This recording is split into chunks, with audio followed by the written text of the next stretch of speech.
From several misfires to a fantastic film for Blumhouse, let's talk The Black Phone 2.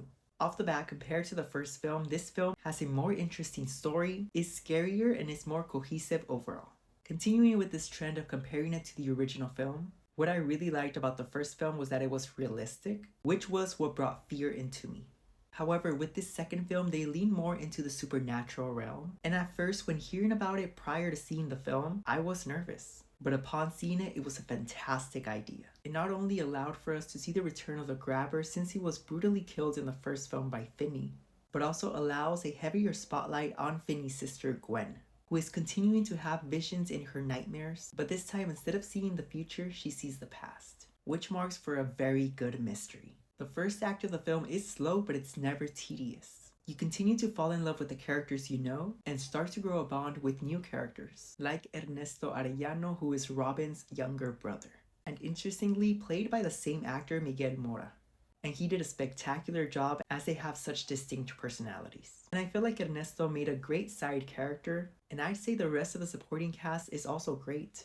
And of course, I cannot miss our two main characters, with Mason Thames as Finney and Madeline McGraw as Gwen. I love that this second film prioritizes them as siblings and we have equal screen time with them both. And they're both dealing with so much. But before getting into that, their acting was phenomenal. Mason Thames continues to show why he's the new it star in Hollywood. His growth from the first film to this second film is immense, and I truly felt like 4 years had passed as he matured so much, yet is still reeling from the effects of the first film.